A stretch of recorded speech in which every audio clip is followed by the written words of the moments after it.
Assalamualaikum warahmatullahi wabarakatuh.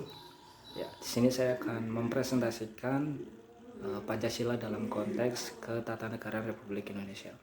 Ya, langsung saja. Ya, pengertian dan peranannya. Negara Indonesia merupakan negara demokrasi yang berdasarkan atas hukum. Oleh karena itu, segala aspek dalam pelaksanaan dan penyelenggaraan negara diatur dalam suatu sistem peraturan perundang-undangan. Sebagai dasar negara, Pancasila merupakan suatu asas kerohanian yang dalam ilmu kenegaraan populer disebut sebagai dasar filsafat negara. Dalam kedudukan ini, Pancasila merupakan sumber nilai dan sumber norma dalam setiap aspek penyelenggaraan negara, termasuk dalam sumber tertib hukum di Indonesia. Sehingga Pancasila merupakan sumber nilai, norma, dan kaidah baik moral maupun hukum di Indonesia. Oleh karena itu, Pancasila merupakan sumber hukum negara yang baik tertulis maupun yang tidak tertulis atau konvensi. Ya. Indonesia adalah negara demokrasi yang berdasarkan atas hukum. Oleh karena itu, dalam segala aspek pelaksanaan dan penyelenggaraan negara diatur dalam sistem peraturan perundang-undangan. Hal inilah yang dimaksud dengan pengertian Pancasila dalam konteks ketatanegaraan Republik Indonesia. Hal ini tidaklah lepas dari eksistensi pembukaan Undang-Undang 1945 yang dalam konteks ketatanegaraan Indonesia memiliki kedudukan yang sangat penting karena merupakan suatu stas fundamental norm dan berada pada hierarki tertib hukum tertinggi di Indonesia. Apa sih stas fundamental norm dan hierarki? Stas fundamental norm adalah landasan umum dari suatu tatanan hukum undang-undang dasar, sedangkan hierarki adalah urutan tingkatan atau jenjang jabatan atau pangkat kedudukan. Dalam kedudukan dan fungsi Pancasila sebagai dasar negara Indonesia, pada hakikatnya merupakan suatu dasar dan asas kerohanian dalam setiap aspek penyelenggaraan, termasuk dalam penyusunan tertib hukum di Indonesia. Maka kedudukan Pancasila sesuai dengan yang tercantum dalam pembukaan Undang-Undang 1945 adalah sebagai sumber dari segala sumber hukum di Indonesia, sesuai dengan yang tercantum dalam penjelasan tentang pembukaan Undang-Undang Dasar yang termuat dalam Berita Republik Indonesia tahun 2 nomor 7. Hal ini dapat disampaikan bahwa pembukaan Undang-Undang 1945 adalah sebagai sumber hukum positif Indonesia. Dengan demikian, seluruh peraturan perundang-undangan di Indonesia harus bersumber pada pembukaan Undang-Undang 1945 yang di dalamnya terkandung dasar filsafat Indonesia. Pancasila dalam konteks ketatanegaraan Republik Indonesia. Dalam beberapa tahun ini Indonesia mengalami perubahan yang sangat mendasar mengenai sistem ketatanegaraan. Dalam hal perubahan tersebut, secara umum dapat kita katakan bahwa perubahan mendasar setelah 4 kali amandemen Undang-Undang 1945 ialah komposisi dari undang-undang tersebut, yang semula terdiri atas pembukaan batang tubuh dan penjelasannya berubah menjadi hanya terdiri atas pembukaan dan pasal-pasal. Sebelum amandemen, yang semula adalah kedudukan mengandung kontroversi karena telah turut disahkan oleh PPKI tanggal 18 Agustus 1945, dihapuskan materi yang dikandungnya, sebagian dimasukkan, diubah, dan pula yang dirumuskan kembali ke dalam pasal-pasal amandemen. Perubahan mendasar Undang-Undang 1945 setelah 4 kali amandemen juga berkaitan dengan pelaksana kedaulatan rakyat dan penjelmaannya ke dalam lembaga-lembaga negara. Sebelum amandemen, kedaulatan yang berada di tangan rakyat dilaksanakan sepenuhnya oleh Majelis Permusyawaratan Rakyat, majelis yang terdiri dari anggota DPR ditambah dengan utusan dari daerah-daerah dan golongan-golongan itu. Demikian besar dan luas kewenangannya, antara lain mengangkat dan memberhentikan presiden, menetapkan garis-garis besar haluan negara, serta mengubah undang-undang dasar. NKRI yang terbentang dari Sabang sampai Merauke adalah sebuah negara besar. Negara yang diperjuangkan dengan segenap pengorbanan baik melalui perang maupun diplomasi. Perjuangan itu melahirkan banyak pahlawan pejuang kemerdekaan, mulai dari Sultan Hasanuddin, Sultan Agung Tirtayasa, Imam Bonjol, Pangeran Diponegoro, Tengku Umar, hingga Kiai Haji Zainal Mustafa. Adalah sebagian dari para tokoh yang gigih berjuang mengangkat senjata melalui perang melawan penjajah. Dalam hal diplomasi ada Soekarno, Muhammad Hatta, Syahrir Muhammad Roem, Safruddin Purwanegara, dan Muhammad Nasir. Misalnya adalah para tokoh yang gigih memperjuangkan kedaulatan negara dan keutuhan negara kesatuan Republik Indonesia. Perjuangan itu sangat panjang, penuh pengorbanan darah dan air mata.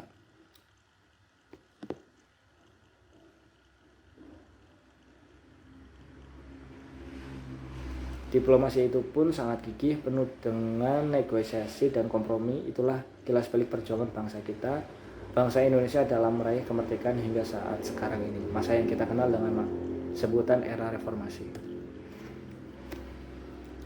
Era reformasi dimulai pada tahun 1999, membawa perubahan-perubahan yang mendasar dalam sistem pemerintahan dan ketatanegaraan kita, sebagaimana nampak pada perubahan yang hampir menyeluruh atas Undang-Undang Dasar 1945. Perubahan Undang-Undang Dasar ini sebenarnya terjadi demikian cepat tanpa dimulai oleh sebuah perencanaan panjang. Hal ini terjadi karena didorong oleh tuntutan perubahan-perubahan yang sangat kuat pada awal reformasi, antara lain tuntutan atas kehidupan negara dan penyelenggaraan pemerintah yang lebih demokratis, penegakan hukum yang lebih baik, penghormatan atas hak-hak asasi manusia, dan berbagai tuntutan perubahan lainnya. Begitu luasnya perdebatan awal ketika memulai perubahan ini untuk menghindari disorientasi dalam perubahan-perubahan yang akan dilakukan. Seluruh fraksi di Majelis Permusyawaratan Rakyat atau MPR pada saat itu menyepakati 5 prinsip, yaitu 1. Tidak mengubah pembukaan Undang-Undang Dasar 1945. Pembukaan Undang-Undang 1945 memuat dasar-dasar filosofi dan dasar normatif dari berdirinya NKRI. Yang kedua, tetap mempertahankan negara kesatuan Republik Indonesia. Kesepakatan atas NKRI didasarkan oleh pertimbangan bahkan para pendiri negara Republik Indonesia. Selain itu, pengalaman sejarah ketika berdiri negara Republik Indonesia Serikat 17 Desember sampai 27 Desember 1949 sampai 17 Agustus 1950 ternyata telah mengancam integrasi bangsa Indonesia, sehingga muncul kehendak bangsa Indonesia untuk kembali kepada bentuk NKRI. Yang ketiga ada mempertegas sistem pemerintahan presidensial. Yang keempat ada penjelasan Undang-Undang 1945 ditiadakan, serta hal-hal normatif dalam penjelasan dimasukkan ke dalam pasal-pasal.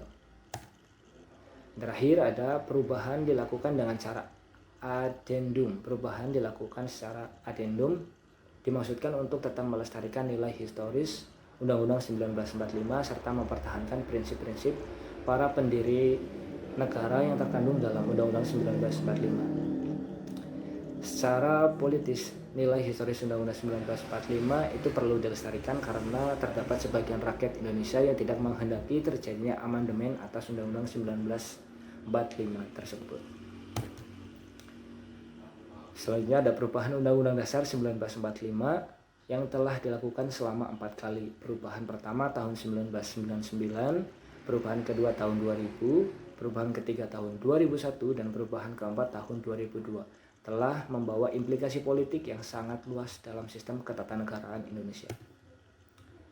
Sistem ketatanegaraan RI berdasarkan Pancasila dan Undang-Undang 1945, yaitu meliputi ada lembaga legislatif, lembaga eksekutif, lembaga yudikatif, BPK, dan KPU. Lembaga legislatif itu ada MPR, di bawahnya ada DPR dan DPD. Lembaga eksekutif itu ada Presiden, Wapres, dan Menteri. Sedangkan lembaga yudikatif itu kekuasaan kehakiman seperti MK, MA, Komisi Yudisial.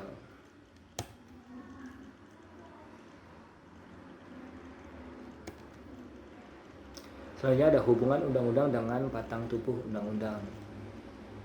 Sebelum kita membahas hubungan undang-undang dengan batang tubuh undang-undang, mungkin kita perlu mengetahui sistematika Undang-Undang 19 Dasar 45 yang terdiri dari pembukaan, batang tubuh, dan penjelasan.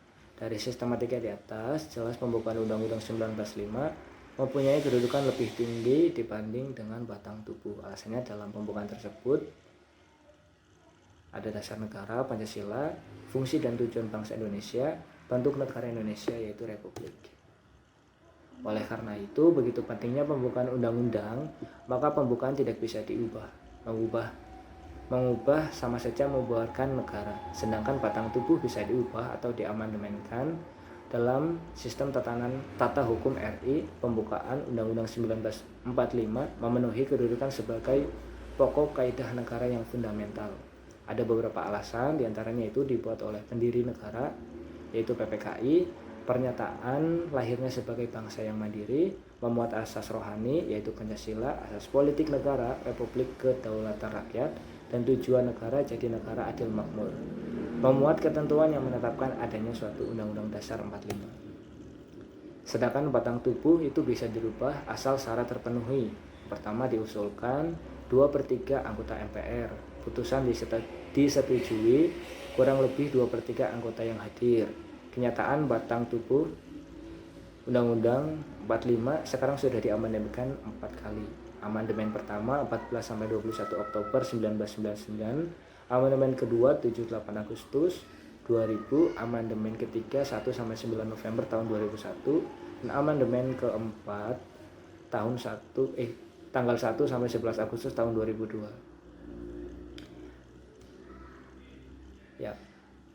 Dalam paparan di atas, maka hubungannya dengan batang tubuh Undang-Undang Dasar 1945 menempatkan pembukaan alinea keempat pada kedudukan yang amat penting. Bahkan boleh dikatakan bahwa sebenarnya hanya alinea keempat pembukaan inilah yang menjadi intisari pembukaan dalam arti yang sebenarnya. Hal ini disampaikan termuat dalam penjelasan resmi pembukaan mengenai Berita Acara Republik Indonesia tahun 2 nomor 7 yang hampir keseluruhannya mengenai bagian keempat pembukaan Undang-Undang Dasar 1945. Menurut pidato Profesor Mr. Dr. Supomo tanggal 15 Juni 1945 di depan rapat Badan Penyelidik Usaha Persiapan Kemerdekaan Indonesia. Hubungan undang-undang dengan Pancasila. Berkaitan, Pancasila berasal dari bahasa Sanskerta yang terdiri dari dua suku kata, itu Panca berarti 5, sila berarti dasar atau asas. Jadi Pancasila berarti 5 dasar atau 5 asas. Di atas kelima dasar inilah berdiri negara Republik Indonesia. Pengertian Pancasila sebagai dasar negara seperti dimaksudkan di atas sesuai dengan bunyi pembukaan Undang-Undang Dasar 1945 yang dengan jelas menyatakan, maka disusunlah kemerdekaan kebangsaan Indonesia itu dalam suatu Undang-Undang Dasar Negara Indonesia yang berbentuk dalam suatu susunan negara Indonesia yang berkedaulatan rakyat dan berdasarkan kepada. Selanjutnya seperti itu bunyinya. Selanjutnya ada Pancasila masa reformasi. Karena Orde Baru tidak mengambil pelajaran dari pengalaman sejarah pemerintah sebelumnya, akhirnya kekuasaan otoritarian Orde Baru pada akhir 90-an runtuh oleh kekuatan masyarakat. Hal ini memberikan peluang bagi bangsa Indonesia untuk membenahi dirinya, terutama bagaimana belajar lagi dari sejarah agar Pancasila sebagai ideologi dan falsafah negara benar-benar diwujudkan secara nyata dalam kehidupan sehari-hari. Hubungan pembukaan Undang-Undang 1945 dengan proklamasi kemerdekaan. Yang pertama itu berpegang pada sifat hubungan antara proklamasi 17 Agustus dengan pembukaan 1945, tidak hanya menjelaskan dan menegaskan akan tetapi juga mempertanggungjawabkan proklamasi. Maka hubungan itu tidak hanya bersifat fungsional korelatif, melainkan juga bersifat kausal organis. Dan bukti proklamasi dan undang-undang merupakan satu kesatuan yang utuh, yaitu bunyinya naskah proklamasi dan pembukaan Undang-Undang 19 pembukaan Undang-Undang Dasar 1945. Sangkut paut proklamasi dan pembangunan Undang-Undang Dasar 1945, yaitu kemerdekaan untuk bersatu, kemerdekaan untuk berdaulat, kemerdekaan untuk adil dan makmur, kemerdekaan untuk memajukan kesejahteraan umum, kemerdekaan untuk mencerdaskan kehidupan bangsa, kemerdekaan untuk ketertiban dunia, kemerdekaan perdamaian abadi, kemerdekaan untuk keadilan sosial, kemerdekaan yang berdaulatan rakyat, kemerdekaan yang berketuhanan yang Maha Esa, kemerdekaan yang berkemanusiaan yang adil dan beradab, kemerdekaan berdasarkan persatuan Indonesia, kemerdekaan yang berdasar kerakyatan yang dipimpin oleh hikmat kebijaksanaan dalam permusyawaratan atau perwakilan, kemerdekaan yang mewujudkan suatu keadilan sosial bagi seluruh rakyat Indonesia, Dan kesimpulannya adalah bahwa Pancasila sangat berperan penting dalam ketatanegaraan Republik Indonesia karena Pancasila merupakan suatu ideologi, tonggak, dan gagasan berdirinya suatu negara yang berasaskan pada peraturan perundang-undangan. Ya, mungkin cukup sekian. Terima kasih. Wassalamualaikum warahmatullahi wabarakatuh.